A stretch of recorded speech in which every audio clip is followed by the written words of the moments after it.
Avec CMCIC Investissement, croire en vous, c'est capital.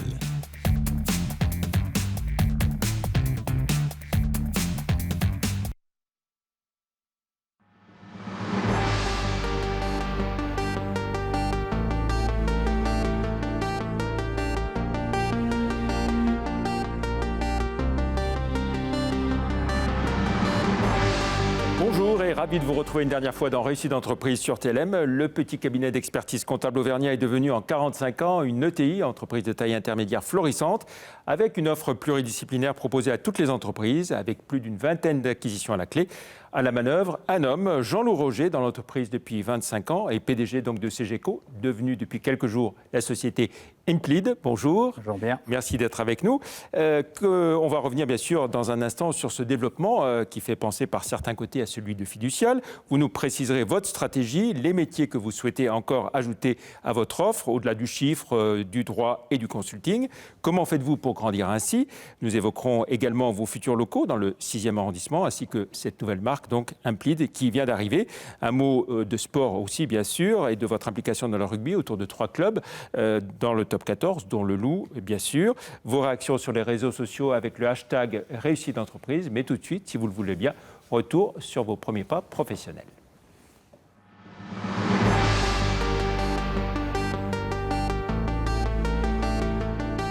Jean-Loup Roger, vous avez 50 ans tout juste, dont la moitié chez CGECO Implid. Donc, vous êtes né à Lyon. Que faisaient vos parents ?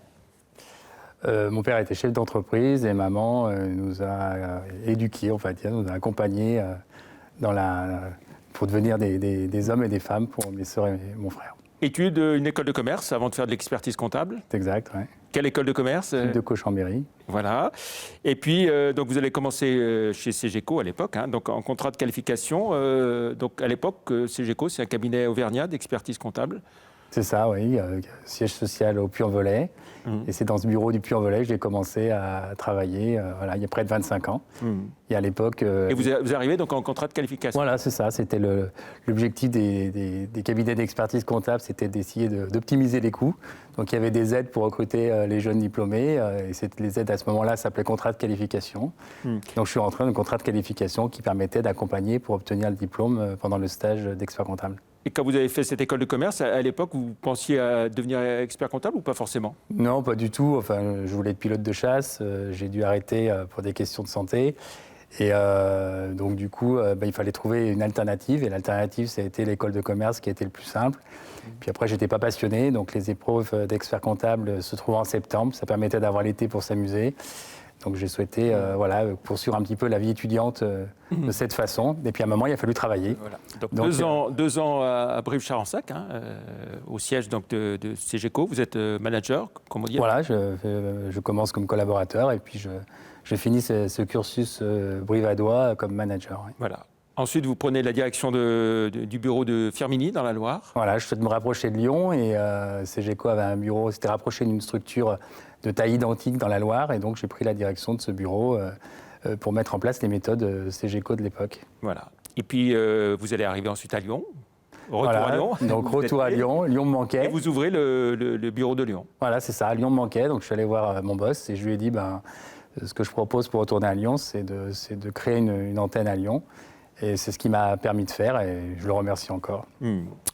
Alors, vous avez des envies de partir assez vite du groupe et vos dirigeants, ils vont vous retenir en faisant de vous un associé et vous avez 27 ans tout juste ? Voilà, c'est ça. Donc à l'époque, c'était déjà la recherche des jeunes diplômés avec expérience était déjà un sport national. Donc j'ai été démarché par plusieurs structures et les projets me plaisaient. Donc j'ai donné ma démission et le boss a été sympa aussi.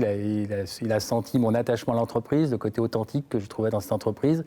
Et il m'a proposé un peu plus d'autonomie, d'indépendance en m'offrant le poste de directeur général. Et je me suis dit, c'est plutôt le poste d'associé plutôt à cette époque. Et je me suis dit, c'est plutôt sympa et j'ai accepté. Et ça a été le début de mon aventure chez CGECO comme expert comptable. Associé très jeune.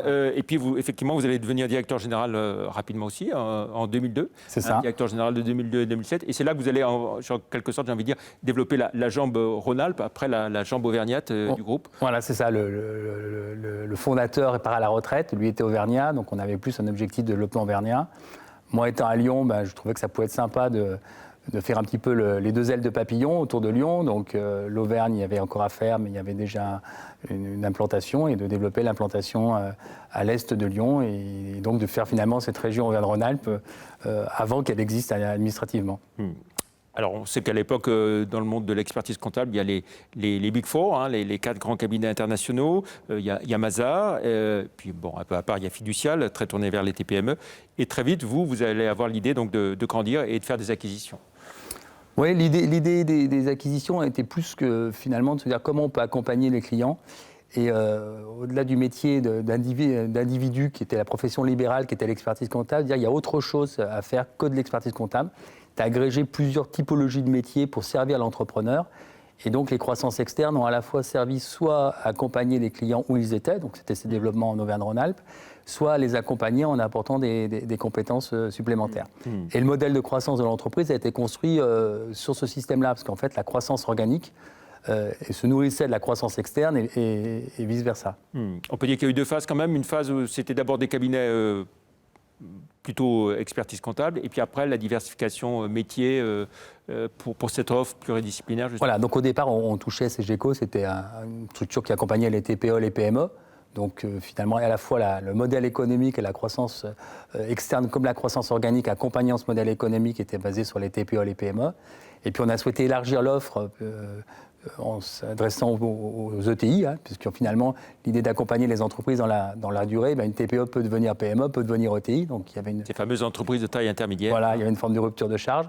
Et là, l'expertise comptable est plus compliquée pour adresser l'ETI. C'est là qu'on a ouvert un métier nouveau, pour nous à l'époque, qui était le métier du conseil, du consulting, qui a été finalement la cheville ouvrière pour agréger les ETI.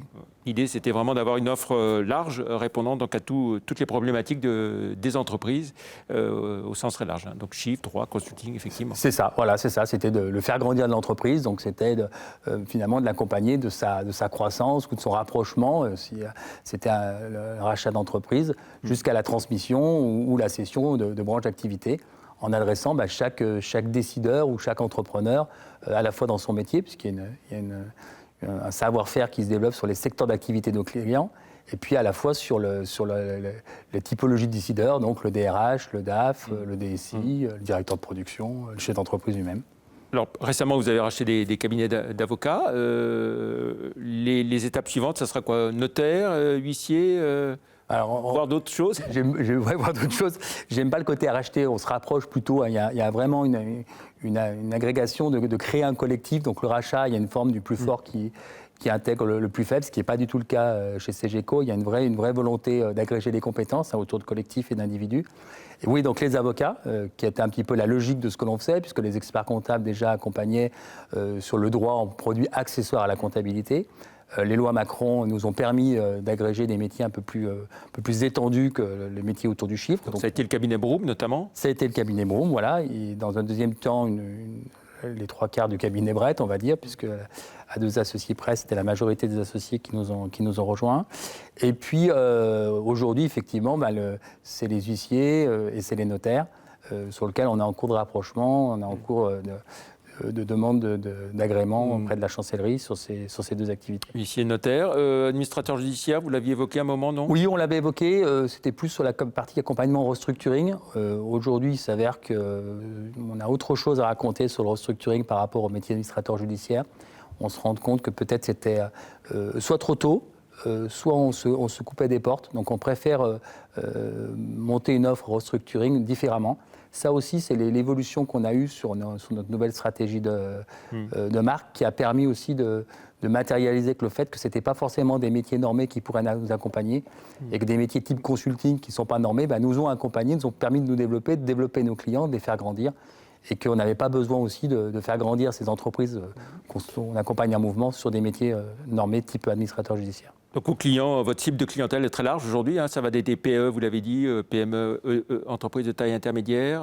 Les grands comptes à Paris. Les grands comptes aussi. On a une centaine de personnes à Paris qui sont dédiées que sur le grand compte aujourd'hui et sur l'activité consulting, principalement, sachant qu'aujourd'hui, le grand compte, on accompagne plus que la forme d'ETI, c'est-à-dire on accompagne des grosses filiales des grands comptes ou sur des systèmes qui sont un petit peu des systèmes indépendants ou d'expérimentation.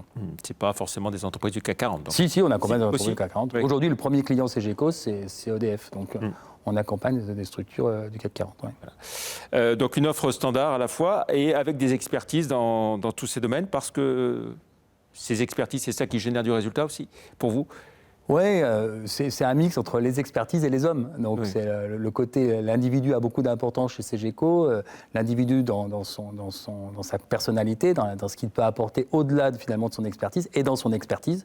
Et également pour le client, c'est la même chose, hein, c'est ce qu'il peut nous apporter. Aujourd'hui, on est vraiment dans une volonté de plus d'être de l'externalisation, finalement être vu comme un expert, mais être plus dans un mix, ni internalisation ni externalisation, mais de co-construction ensemble. Donc l'homme a de l'importance et l'expertise a de l'importance avec les outils de communication omnicanal, aussi bien l'intelligence artificielle que les méthodes de contact humain avec la bonne poignée de main. Alors, on va découvrir en quelques chiffres ce qu'est devenu le groupe CGECO Implid aujourd'hui. Donc, c'est 45 ans de croissance, on peut le dire bien sûr. 50 bureaux, antennes, implantation géographique et 750 personnes. Oui, alors c'était à la clôture du 31 août. Aujourd'hui, on est plus près de 920 personnes. 900 personnes. 76 millions d'euros de chiffre d'affaires. Oui, c'était également à la clôture l'année dernière. Voilà. Et là, vous êtes plutôt sur... Oui, on se rapproche plutôt des 90. Voilà. Et puis, donc, une présence, on l'a dit, expertise comptable, audit, consulting, recrutement, avocat, rapprochement d'entreprise. Ça fait combien de clients en tout Alors, c'est compliqué de dire combien de clients, parce que ça fait un chiffre très important. Il y a 20 000 clients, mais il y a beaucoup de TPE dans ces 20 000 clients. Ce qu'il faut agréger, c'est qu'en gros, le chiffre d'affaires, il est vraiment réparti sur 3 tiers. Les TPE, les petites PME, ça fait un très gros tiers. Les PME, ETI, c'est aussi un très gros tiers. Et la partie très grosse ETI, grand compte, c'est un tout petit tiers. Une présence dans toute la France, au-delà d'Auvergne-Rhône-Alpes. L'idée, c'est de renforcer encore cette présence dans certaines zones géographiques. Oui, alors vous êtes à Paris, donc... Oui, dans toute la France, c'est quand même Auvergne-Rhône-Alpes, Paris, Toulouse et Nantes. Donc voilà, donc on est surtout Auvergne-Rhône-Alpes et Paris. Et on a une agrégation d'offres finalement à Toulouse, qu'on a une filière aéronautique qui est assez significative avec un client Airbus qu'on accompagne et qui nous a demandé de nous installer à Toulouse. Et puis Nantes, on s'est dit c'est dommage en termes d'offres de ne pas finalement couvrir la France par les quatre coins cardinaux, avec un marché d'ETI qui est assez important, une grosse PME qui correspond finalement à l'activité CGECO. Donc on a ouvert un bureau à Nantes. Et l'idée, c'est d'aller aussi dans les autres grandes régions Aujourd'hui, non. Aujourd'hui, c'est de couvrir ces régions et c'est plutôt renforcer les expertises, les typologies de clients et le faire grandir nos clients et nos collaborateurs dans ces régions-là. Si on essaie de se projeter dans l'avenir, l'objectif à 5 ans, par exemple, ça pourrait être quoi? L'objectif à 5 ans, il y a de l'international, puisque oui. l'idée, c'est de pouvoir avoir des desks à l'étranger sur lesquels on peut faire venir des clients étrangers en France, puisqu'en fait, on raconte toute l'histoire. Hein. On est capable de cibler des acquisitions, on est capable de les auditer, on est capable de les réaliser. On est capable de faire le protocole d'acquisition, on est capable de faire le PMI avec nos consultants, on est capable de recruter les nouveaux dirigeants, on est capable de monter les CSP de reporting. Donc on raconte une histoire.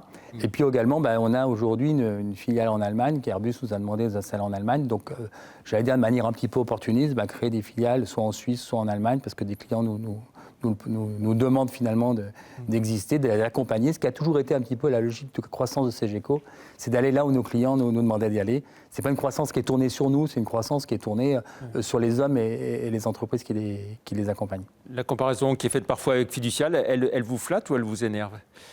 Moi, elle me flatte sur la réussite de Fiducial. En revanche, elle m'énerve parce que je trouve que ce n'est pas le même modèle économique. Le modèle économique est un vrai modèle pyramidal chez Fiducial, tourné vers l'actionnaire, avec la réussite qu'on lui connaît. CGECO n'est pas tourné vers l'actionnaire, il est tourné vers les collaborateurs, vers la marque employeur, vers la marque client, vers le faire grandir aussi bien nos clients que nos collaborateurs. Et le partage du profit que l'on a avec nos clients et nos collaborateurs, l'actionnaire est un des membres de ce partage du profit. C'est un vrai écosystème autour de CGECO et ce n'est pas une logique d'actionnariat. Mais je crois que c'est aussi...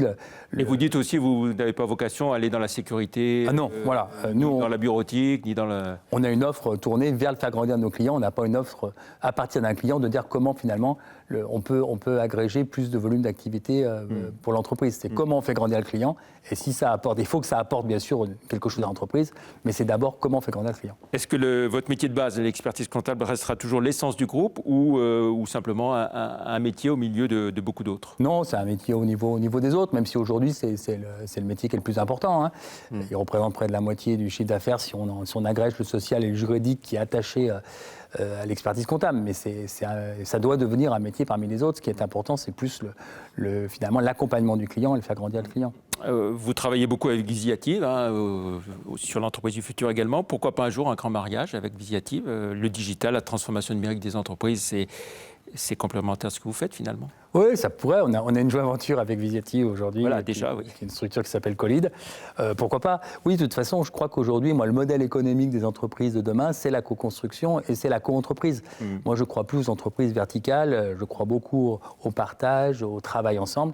Et demain, d'aller avec d'autres, de se rejoindre d'autres structures, je pense que c'est le sens de l'entreprise. Alors, Visiative ou d'autres, mais c'est le sens de l'entreprise. Et puis, vous avez une vraie vision de l'entreprise, une vision qui n'est pas uniquement une question économique, de rentabilité, une vraie réflexion, justement, on évoquait l'entreprise du futur, ce baromètre de l'entreprise du futur que vous présentez chaque année. Oui, qui est très intéressant, parce qu'à la fois, finalement, toutes nos structures sont en transformation aujourd'hui. On voit qu'on change d'époque économique, que ce côté d'intelligence artificielle qui arrive, de numérisation des choses, de rapidité d'exécution des choses, fait qu'à un moment, on change nos relations. Et c'est intéressant de mesurer comment les entreprises s'adaptent à cette évolution et comment elles vivent cette évolution, qui nous permet, nous aussi, de refaire grandir nos offres et de faire évoluer nos offres pour mieux accompagner les entreprises qui nous font confiance. On sait que chaque année, vous réunissez toutes vos équipes au sein d'une grande convention. Est-ce qu'on peut dire qu'il y a une vraie culture d'entreprise, un sentiment d'appartenance chez Implid aujourd'hui? Oui, je veux le croire. Oui, je pense que mon combat, aujourd'hui, c'est ça. C'est quand j'ai repris la présidence de cette entreprise, mon premier objectif, c'était d'arriver à cultiver un terreau pour qu'il y ait une vraie fierté d'appartenance. Je ne sais pas si j'y suis arrivé, parce que quand les modèles grandissent, on a parfois moins de proximité, mais je souhaite qu'on garde une intimité forte. Et cette rencontre que l'on a tous ensemble, finalement, au début d'année, où on lance notre année, et on passe un moment ensemble, est plutôt sympa. Et j'en veux pour preuve que c'est l'année dernière, au mois de septembre, qu'on a discuté tous ensemble de notre avenir et qu'on a lancé finalement cette nouvelle marque qui va nous accompagner. Et on a dit, on va garder le secret entre nous. Et on y est arrivé parce que je crois qu'il n'y a pas eu de fuite jusqu'au mois de juin, jusqu'au lancement.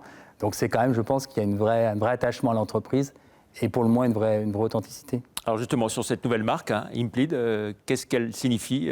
Comment vous avez trouvé ce nom? Alors Implid, c'est une longue histoire, parce que ça va être notre première marque. Donc c'est plutôt, comme toutes les premières fois, c'est un côté émouvant et un côté engageant. Ça vient d'une réflexion comment bâtir l'entreprise de demain, en se disant qu'elle doit renforcer l'existant.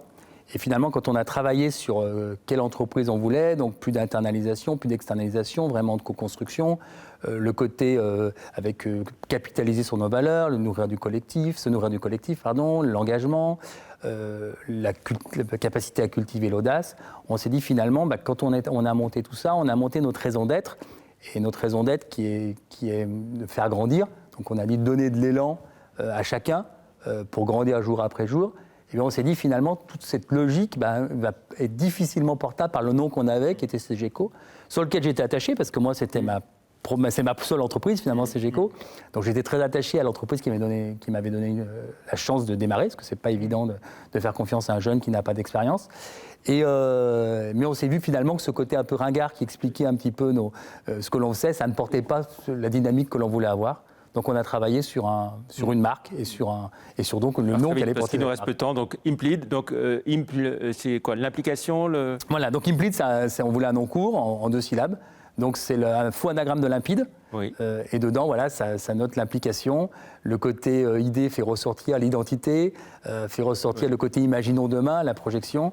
Et puis Après le L, c'est un peu un slash, et derrière, ID. Voilà, l'ID, l'identité, les idées, la capacité à imaginer le lendemain. Voilà. Ce nom va nous accompagner. Voilà. Donc une seule marque, toutes les entités rentrent sous cette marque. Toutes les marques rentrent sous cette marque, voilà. On va dire un mot de rugby, parce que vous y êtes très, très attaché aussi. Vous êtes partenaire du Loup, vous l'étiez avant sa montée en top 14, mais aussi de l'ASM à Clermont et à Paris. Pourquoi le rugby plutôt que le foot ou le basket? Alors le rugby, c'était une logique justement d'accompagnement lors de la reprise, lorsque je suis devenu président, il fallait trouver un collectif. Et le rugby, ça se joue en collectif, ça se joue plutôt en arrière.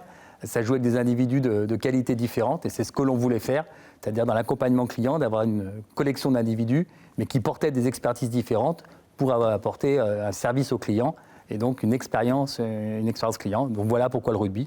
On l'a beaucoup utilisé qu'en interne, même si on l'accompagne depuis 2007 pour l'ASM et 2008 pour le rugby.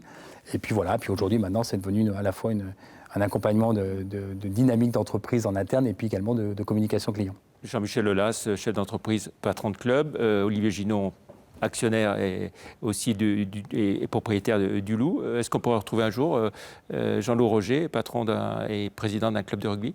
Non, je ne pense pas. Je pense pas, j'en ai pas les capacités. Un mot sur le rugby encore. On sait que le top 14 est l'un des tout meilleurs championnats et pourtant le 15 de France n'y arrive pas au niveau international. Comment est-ce que vous l'expliquez? Je pense que c'est une histoire, on dit souvent que c'est une histoire de mayonnaise, c'est une histoire d'authenticité, c'est une histoire d'équipe, d'arriver à créer des liens. Et c'est ce qui doit certainement manquer, parce qu'ils n'ont pas l'habitude de se connaître. Et puis je crois que le Marcoussis, c'est quand même pas très sympa. Donc c'est compliqué, je crois, d'y créer une vraie esprit d'équipe. Et c'est certainement ce qui manque aujourd'hui, c'est une connaissance des uns et des autres pour se dépasser et prendre l'élan que la France mérite et que les individus méritent. Mais il faut travailler ensemble, il faut avoir un collectif qui n'existe pas aujourd'hui dans le 15 de France. Un mot aussi, je reviens en arrière sur Implid, un nouveau siège aussi, de nouveaux locaux dans le 6e. Alors là, beaucoup plus sympa que Marcoussis, j'espère. Oui, des locaux assez sympathiques qui vont accompagner le développement de l'entreprise sur le bassin de Lyon. Voilà. On va y loger tous nos métiers. L'idée, c'est pas qu'un siège. Hein, c'est pas tout le siège. Hein. Voilà. C'est un lieu de production et d'accueil. Voilà, l'idée, c'est d'accueillir aussi des entreprises à l'occasion d'événementiels, des artistes. Voilà, c'est un lieu de vie, c'est un lieu de partage. C'est le symbole de l'écosystème de notre nouvelle marque Implid. Et donc cet écosystème prendra aussi racine dans ce lieu physique, lieu figital, comme dirait Visiative. Très bien. Allez, on passe tout de suite à la question qui fâche.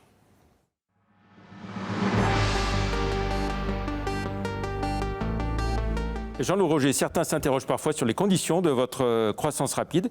Est-ce que vous avez une fortune personnelle héritée à une époque de la fusion ou des rachats Roger-Cavaillès? J'ai toujours dit que je ne commenterai pas ça, je ne fabrique pas d'argent, c'est vraiment l'argent de CGECO, la rentabilité de CGECO, l'investissement des collaborateurs pour qu'il y ait cette rentabilité qui permet le développement de l'entreprise. Et vous le financez, ce développement, par endettement Oui, comme un financement, comme une entreprise classique, donc un endettement qu'on rembourse, comme chaque ménage rembourse son endettement lorsqu'il achète son appartement. Et bien nous, lorsqu'on s'agrandit, bien voilà, on fait un emprunt et on le rembourse avec les économies que l'on a pour partie.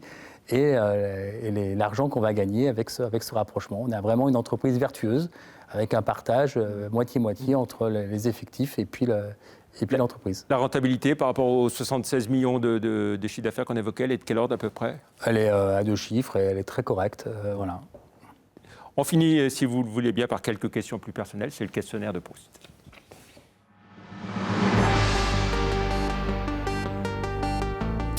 Jean-Loup Roger, si vous n'aviez pas été chef d'entreprise, quel métier auriez-vous aimé faire? Pilote de chasse. Vous l'avez dit tout à l'heure, effectivement. Quelles sont les valeurs auxquelles vous croyez? Le collectif. L'engagement. Est-ce que vous pouvez me citer un chef d'entreprise qui vous a inspiré?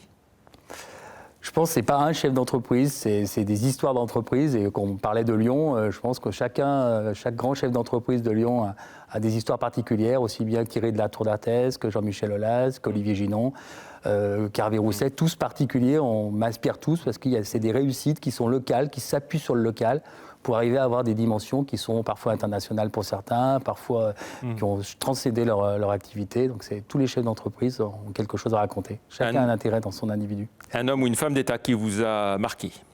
Simone Veil. Votre sportif préféré?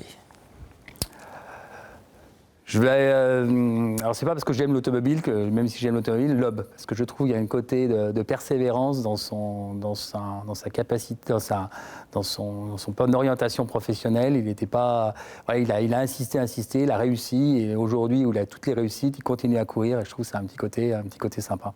Est-ce que vous avez un regret ou des remords? Non, il ne faut pas en avoir. Votre principale qualité, votre principal défaut? Je pense que je suis drôle, qualité, relativité, et mon principal défaut, exigeant. Votre juron et votre mot préféré? Juron, ça fait chier. Et le mot préféré dans la langue française? Ensemble.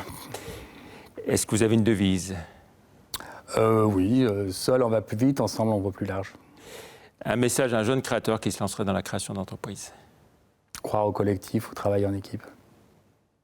Très bien. Merci beaucoup, Jean-Loup Roger, d'être venu dans Récits d'entreprise. Vous étiez, je l'ai dit, donc mon dernier invité dans cette émission. Merci aux 50 chefs d'entreprise qui sont venus dans cette émission. Merci à toute l'équipe qui est en régie, avec qui j'ai eu la chance de travailler. Lionel Laval, Fred Glas, Nicolas Piola à la réalisation. Merci à Virginie Clot et à Jérôme Primpier, les scripts. Merci à Pascal Peigné au cadre, Lionel Brèche au son. Merci à Yamina au maquillage. Merci pour cette aventure passionnante vécue avec TLM pendant près de 2 décennies. Merci à nos téléspectateurs pour leur bienveillance, leur fidélité et leurs encouragements permanents.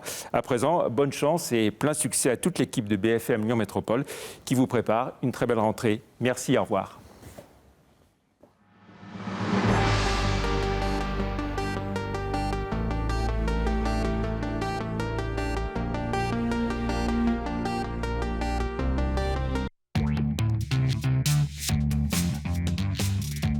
Avec CMCIC Investissement, croire en vous, c'est capital.